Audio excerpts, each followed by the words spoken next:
اللہ تعالیٰ ہمارے ایمان کی حفاظت فرمائے. اور قرآن کا جو اصل دعویٰ ہے نا, اب میں نظریاتی اصلاح کی کوشش میں لگا رہتا ہوں. لوگ کہتے ہیں اب عملی اصلاح تو کرواؤ, تو بات صحیح ہے کہ اب جب نظریہ ٹھیک ہو رہا ہے تو عمل بھی تو ٹھیک کرو میرے بھائی. اگر یہ سب باتیں ٹھیک ہیں تو ہمیں بھی تو موٹیویشن ملنی چاہیے, گناہوں سے بچنا چاہیے. جو قرآن کے احکام ہیں, یتیم کا مال نہ کھاؤ, نظر کی حفاظت کرو, زنا کے قریب نہ جاؤ, شراب مت پیو, ماں باپ کے ساتھ اف مت کرو, سود مت کھاؤ, سودی بینکوں میں جاب مت کرو کیونکہ تعاون ہے سود کے ساتھ, انشورنس کمپنی میں جاب مت کرو کیونکہ غرر اور قمار ہے, اس سے منع کیا قرآن نے. سمجھتے ہو کہ نہیں سمجھتے؟ ایک خاتون کے والد نے مجھ سے کہا کہ ہماری بیٹی کے لیے ایک رشتہ آیا ہے, وہ بندہ سودی بینک میں جاب کرتا ہے. میں نے کہا نہ دیں, تو ظاہر حرام کما رہا ہے سود, اور جاب بھی ایسی تھی جس کا براہ راست سودی لین دین سے تعلق ہے. میں نے کہا تو جائز نہیں ہے. تو لوگ کہتے ہیں ابے کیا مصیبت میں ڈال دیا مولویوں نے. پھر وہ کہنے لگے رشتے ہی نہیں ہے. میں نے کہا بھائی رشتے کیوں نہیں ہیں, دوسری پہ دے دو, کسی کو تیسری پہ دے دو. اب سارے مزے دنیا میں چاہیے, سمجھ رہے ہو نا. تو مذہب خالی نظریات ٹھیک کر کے آپ کو یہ نہیں کہتا, چونکہ اب آپ کا ایمان آپ لے آئے کہ نوح علیہ السلام بھی تھے, عیسیٰ علیہ السلام بھی تھے, موسیٰ علیہ السلام بھی تھے, مفتی طارق مسعود صاحب کا ہم نے بیان سنا اور ثابت ہو گیا کہ اسلام برحق مذہب ہے. ٹھیک ہے جی, السلام علیکم, چلتے ہیں. صبح میں نے جانا ہے, میں مینیجر ہوں سودی بینک میں, اور میری صبح 8 بجے کا ٹائم ہے. تم سب بیان جلدی ختم کرو, مجھے صبح پہنچنا ہے. سمجھ رہے ہو نا, ایسا نہیں ہوتا بھائی.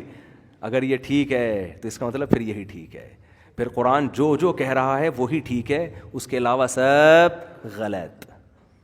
سمجھتے ہو نہیں ہو تو سب غلط ہے. پھر آپ اگر گھر کے بڑے ہیں تو ابا کا انتقال ہو گیا تو بہن کو پورا چیک لکھ کے دے دیں کہ 1 کروڑ روپے تمہارے بنتے ہیں, یہ لو. اس کے لیے جگر چاہیے. اس کے لیے کیا چاہیے؟ جگر چاہیے. لیکن دے دیں, اس پہ اللہ نوازے گا.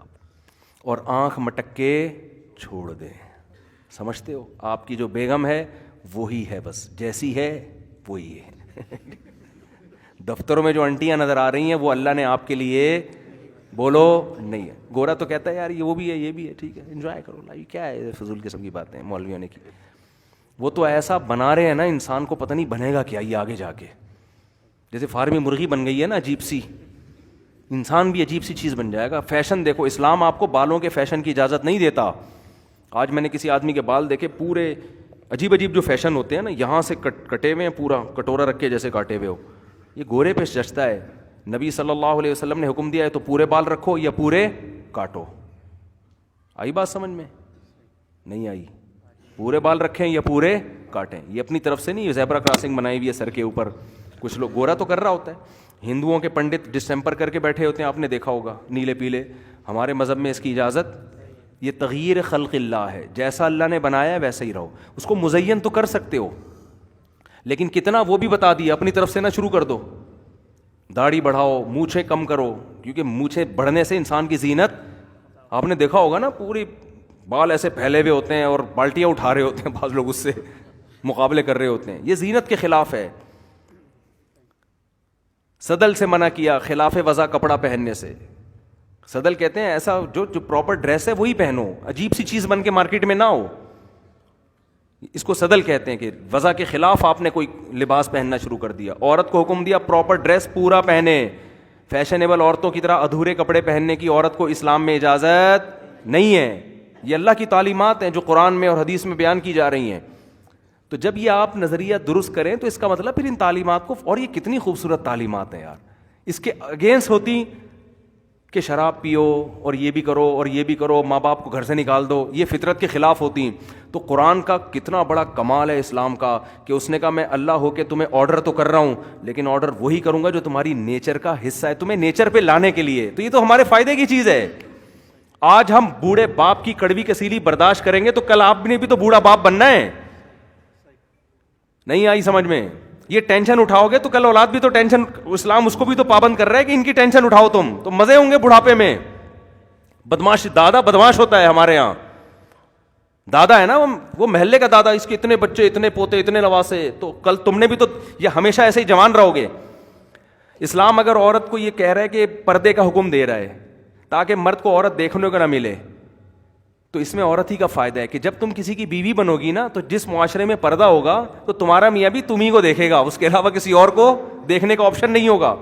آج یورپ میں عورت آزاد تو ہے, اسکرٹ پہن کے گھوم رہی ہے، لیکن جب وہ کسی سے نکاح کرتی ہے تو اس کو پتہ ہے کہ میرا میاں کے پاس میرے علاوہ بھی بہت سارے آپشن ہیں، کیونکہ میرے جب اتنے تعلقات تھے جن میں میرڈ بھی تھے ان میرڈ بھی تھے، تو میں کسی دوسری عورت کو کیسے روکوں گی؟ نہیں یاری بات سمجھ میں؟ تو آپ کا فائدہ اس میں، داڑھی رکھو، اس میں مرد کی وجاہت ہے، ایسا آپ کو سکون ملے گا نا داڑھی رکھنے کے بعد، آپ کہو گے یار خود آپ کو اپنے اندر مردانگی محسوس ہوگی، سمجھتے ہو، مردانگی محسوس ہوگی آپ کو اپنے اندر، یہ فطرت ہے مرد کی، کاٹنا نیچر کے خلاف ہے، گورے نے الٹی پٹیاں پڑھا دی ہیں آپ کو۔ تو حلال کماؤ، حرام میں جو ہے نا، حرام میں وقتی مزہ آتا ہے، لیکن جب ہوس، کیونکہ حرام ہوس کا مریض ہی کرتا ہے، اس کے بعد انسان کی ہوس کبھی بڑھتی کبھی ختم ہی نہیں ہوتی، جیسے کھانے پینے کا چٹورا ہو جائے نا، کوئی کھاتا رہے گا کھاتا رہے گا کھاتا رہے گا، سکون ہی نہیں ملے گا، ٹھرکی جسے کہتے ہیں۔ تو ٹھرک صرف ایک فیلڈ میں تھوڑی ہوتی ہے، کچھ نظر کے ٹھرکی ہوتے ہیں، کچھ شراب کے ٹھرکی ہوتے ہیں، کچھ کھانے کے، تو جب نے حرام کما لیا وہ پیسوں کا ٹھرکی بن جائے گا، کماتا رہے گا، اس کو سکون نہیں ملے گا۔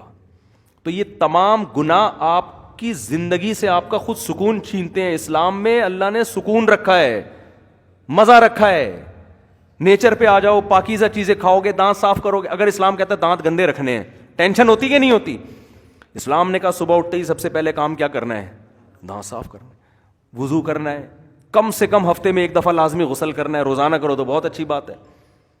تو یہ تو سارے ہمارے فائدے کی چیزیں، صاف رہنا ہے۔ اگر اسلام کہتے ہیں گندے میلے کچھ ایلے رہنا ہے، ٹھیک ہے نا، الٹا کام ہو جاتا نا۔ تو اس لیے کہہ رہا بھائی کتے بلی نہیں کھانے، بدبو کی چیز ہے۔ چائنا والے کھاتے ہیں منہ میں پھر اسپرے کرتے ہیں، ہم کھاتے ہیں بریانی نہاری، ہمیں منہ میں اسپرے کی ضرورت نہیں ہوتی، خوشبو آتی ہے، ابے کیا کھا کے آ رہا ہے۔ میں تو گیا ہوں نا غیر مسلم، وہ منمار میں گیا، وہ وہاں برما، وہ سور کے وہ رہتا، ایسی اسمیل آ رہی تھی، وہاں سے گزرنا مشکل ہو گیا تھا۔ میں نے کیا کیا گند بلا وٹر کھا رہے ہوتے ہیں، کیڑے مکوڑے بھی کھا رہے ہوتے ہیں۔